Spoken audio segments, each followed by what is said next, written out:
It is a sad day before us, folks. Hoopa-Unbound has unfortunately been banned from the underused tier. Today, I'm just here to discuss what this all means for the competitive underused community. With Hoopa being bound, one thing that I'm afraid of is that ghost types are going to start becoming a problem. If we look at the underused tier, most of the ghost types are defensive monstrosities that deal some type of damage, most of which are very difficult to one-hit KO, and the Hyperspace Flurry was the best ghost type deterrent that we had. Pokemon such as Skeledirge, with its high defenses, is able to take on knockoffs from weaker Pokemon like Lokix and Weavile, for example. And once they lose their heavy-duty boots, the fact that they will take reduced damage from the knockoff. Petrant, as we all know, has that mega sky-high defenses. Knockoffs are bouncing off Petrant, and again, knockoff being the main dark stab means that no dark type is going to be breaking through the Petrant. Ghost types are going to be on the rise. It is only a lucky thing for us folks that Excadrill, with its Stab Earthquake, threatens a majority of the bulky ghost types in the tier, but Excadrill's damage is nowhere near comparable to that of the mighty and destructive power of Hoopa-Unbound. Even though Hoopa-Unbound was banned because it was too difficult to switch into, and it was making Hyper Offense a bit more of a prominent playstyle, I still feel that Hyper Offense in itself gets somewhat better, as there are many offensive monsters that got 2-hit KO'd by the Hoopa-Unbound. Pokemon such as Greninja, Serperior, Tornadus, and even some variants of Azumarill were getting 2-hit KO'd by the powerful Hyperspace Flurry. With this being gone, Hyper Offense can play more fast and loose, believe it or not, throwing in their squishy resist into the fray of battle and live a resisted attack comfortably. The main thing that is going to be affected upon the removal of Hoopa-Unbound from this tier, Bulky Playstyles, as mentioned, are going to enjoy it. The bulkiest Skarmory of all was usually 2-hit KO'd by Hyperspace Fury. So if Skarmory couldn't hack it, who exactly is going to be switching into the Hyperspace Fury?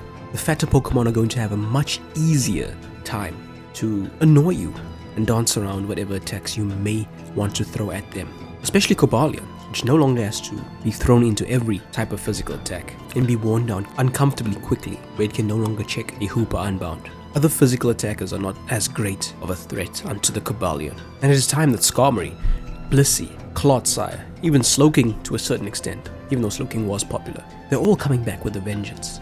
So be mindful, folks. And the last thing that I need to warn you about is that the Poltegeist already had some use, but this is going to push it over the edge in my opinion. There is a defensive Shell Smash Cursed Body White Herb Poltegeist that is roaming the underused tier. I mentioned beforehand that ghosts are going to be devastating to deal with, and this is the ultimate ghost. With max HP and defensive investment and enough speed to outspeed the entire tier after a Shell Smash, Poltegeist actually finds itself being reasonably bulky, and the fact that its quote-unquote reliable recovery is in the form of sapping the strength from the opponent and its natural sky-high special defensive stat, it's going to be a very difficult Pokemon to break through, especially if it's healing for almost 100% of its HP in a single turn. You may think, oh, I can simply put this guy on the timer. Since it's not using any special attack investment, I may as well Toxic it and let the Toxic rack up and I dance around its weakened attacks since it's not running any special attacking investment. No, folks, this thing often runs Terra Steel, so even if the knockoff was coming from some choice-banded monstrosity like Lokix, the fact that Terrestrialization can flip the script once is enough to push it over the edge.